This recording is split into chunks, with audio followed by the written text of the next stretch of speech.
Donc, juste une toute petite présentation de la ville d'Antibes. La ville d'Antibes donc, a une grosse activité économique basée sur le tourisme, entre autres, avec 23 km de côte, des plages de galets, des côtes rocheuses et des plages de sable.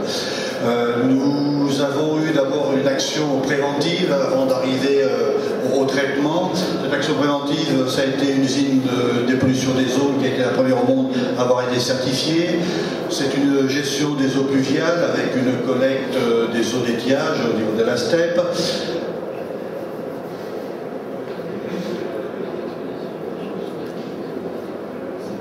Ça se bloque.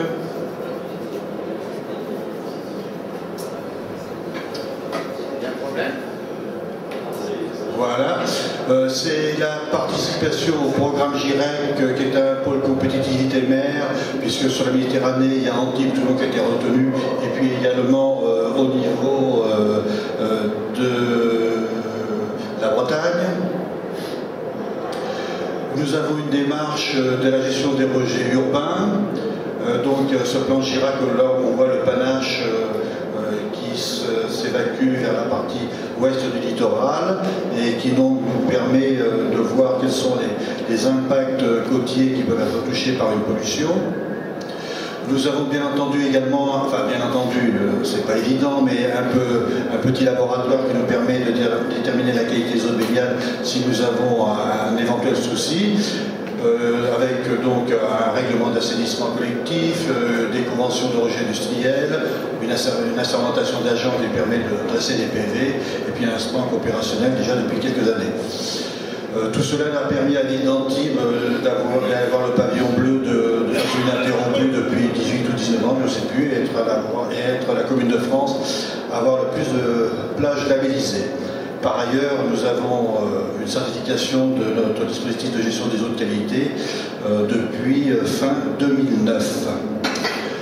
Donc, nous en arrivons maintenant, après la prévention, éventuellement donc, au traitement. Donc, les pollutions marines, bon, on le voit, là, ça peut être des sacs plastiques, ça peut être un petit peu des mousses, un petit peu à droite au niveau du cap d'Antibes. Et donc, concrètement, nous avons été amenés par le passé à avoir des arrivées d'hydrocarbures d'origine locale, la plupart du temps terrestre. Ce sont des accidents routiers, des ruptures de cuves de fioul, des avaries également de navires de plaisance dans les différents ports de notre commune et des arrivées de hydrocarbures. Donc là, c'était des arrivées terrestres et des arrivées qui arrivent, bien entendu, de la mer, amenées par les courants ou par le vent. Ces impacts sont très importants pour notre commune, comme je l'ai dit, elle est liée en grande partie sur le côté culturel, mais également sur le côté balnéaire, et donc c'est une atteinte à l'environnement marin, donc au niveau de la biodiversité, bien entendu, sur les petits fonds, les plages, les côtes rocheuses, les herbes de Posidonie. C'est également une perte d'image de la qualité des eaux, puisque les gens voient sur le plan visuel donc des nappes qui arrivent et ils ne sont pas très contents et nous non plus au niveau de la ville, et ça a un coût important de la remise en état de ces sites. C'est pourquoi la ville d'Antibes a mis en place depuis de très nombreuses années un plan infra-Polmar qui au départ a été inclus dans ce qu'on appelle une cellule NBC, nucléaire biologique chimique, puisque il y a quelques années, avant l'effondrement du mur de Berlin, il y avait des inquiétudes d'impact radioactif par rapport à une éventuelle guerre nucléaire. Donc le maire de l'époque avait créé cette cellule NBC. Bon, bien entendu, on continue à avoir une certaine compétence dans ce domaine-là, mais donc nous avons mis un plan infra-Polmar qui s'intéresse à des pollutions relativement restreintes, quelques dizaines de mètres cubes, et qui peuvent compliquer beaucoup la tâche d'une commune en période estivale. Donc ce plan de lutte a été développé il y a une quinzaine d'années par ce service communal de protection civile urbaine, qui est maintenant intégré dans un plan communal de sauvegarde, donc qui intervient tant au niveau de l'inondation que des incendies. Le maire a nommé un responsable qui devait être présent mais qui n'a pas dû arriver ou qui a dû être occupé, responsable de l'action communale RAC, qui est le directeur de la PCU, c'est-à-dire la protection civile urbaine. L'intégration de ce plan infra-Polmar permet la mobilisation de la commune en cas de besoin. Donc, il y a une conception de ce plan qui a été bâtie à partir des données physiques, de courantologie, de météo, de géographie, de données environnementales, de données socio-économiques, avec la présence de ports, de fermes aquacoles et ainsi de suite. Et là, nous avons toutes ces informations ont permis d'observer un plan. Donc là, vous voyez un petit peu en fonction de ce que l'on sait d'arrivée des pollutions, soit de terrestres, soit maritimes, des barrages qui peuvent être mis par la PCU, des filmogènes qui sont mis en place avant l'arrivée des hydrocarbures, en fonction des vents, les arrivées de macro-déchets, les plages de sable à protéger, les plages de galets également, parce que c'est très très compliqué à nettoyer, et puis bien entendu les zones où il y a beaucoup de faune maritime ou terrestre avec des oiseaux. Donc là vous avez toutes les données qu'on a recueillies depuis des années nous permettent d'avoir une action assez rapide sur les lieux qui vont être impactés. Cette organisation de ce plan est placée sur la structure organisationnelle qui dépend de la PCU. Je vous rappelle, le RAC, c'est la responsable d'action communale. Cette PCU, cette protection civile urbaine, est composée de 2 agents permanents et de 4 volontaires qui effectuent des vacations pour la collectivité. Et ce service est opérationnel 24 heures sur 24, dimanche et jours fériés.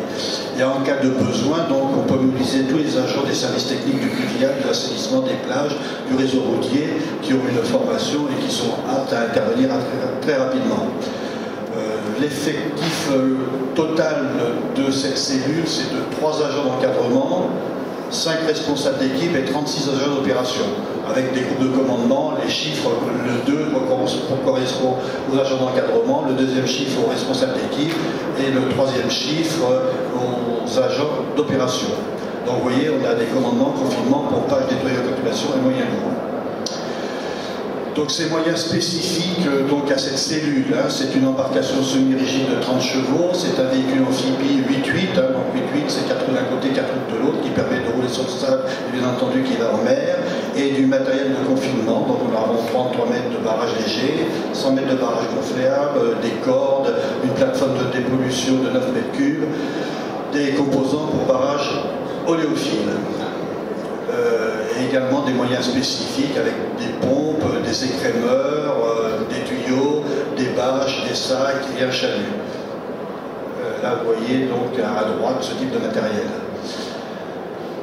Matériel de nettoyage également avec motopompe, pulvérisateur, des pelles, des pioches, des boules. Alors, 10 pelles pour ce service, mais bien entendu, si on fait intervenir tous les services de la ville, c'est des centaines de pelles qui sont mises à disposition de tout le personnel communal. Des raclettes, des râteaux, des fûts, des dispersants, des filmogènes, et puis des engins lourds qui, lui, proviennent des services des plages, donc avec des cribleuses et des tractopelles. Alors, pour intervenir, il faut qu'on soit prévenu. Et donc, cette détection des pollutions se fait sur le plan continental par les réseaux pluviaux. Le service pluvial et assainissement sont intégrés dans ce dispositif de surveillance, les pompiers, la police municipale. Et concernant les pollutions portuaires ou maritimes, le Crossmen nous avertit, les services de la préfecture, la surveillance aérienne du conseil général, où nous avons la brigade nautique de la police municipale et de cette protection civile urbaine. Nous avons un bateau nettoyeur d'un syndicat qui intervient également, le service des plages, le service des ports. Donc voilà, là c'était une petite pollution qui venait d'un petit fleuve côtier qui était de la Brague. Donc nous avons fait installer un barrage pour éviter que cette pollution d'hydrocarbures arrive sur les plages. Et par système de pompage et de filtrogène, nous avons pu intervenir. Également sur la droite, là vous voyez dans le port d'Antibes, un bateau avec une grosse fuite d'hydrocarbures. On a installé immédiatement un barrage avec le pompage. On a récupéré les hydrocarbures avec des batteries oléophiles et un écrémeur. Et bien entendu, pour les pollutions en mer, nous faisons appel à ce bateau qui intervient pour les macro-déchets, mais qui intervient également pour les pollutions d'hydrocarbures, qui intervient par l'intermédiaire d'un syndicat à laquelle adhèrent un certain nombre de communes du littoral de la ville d'Antibes. Et pour les plages, donc des moyens mécaniques et manuels dans le cadre de la protection civile urbaine avec le nettoiement des côtes rocheuses par des motopompes et des pulvérisateurs. Et enfin, nous avons donc des moyens analytiques permettant d'avoir la composition moléculaire de ces hydrocarbures et d'essayer de revenir à la source.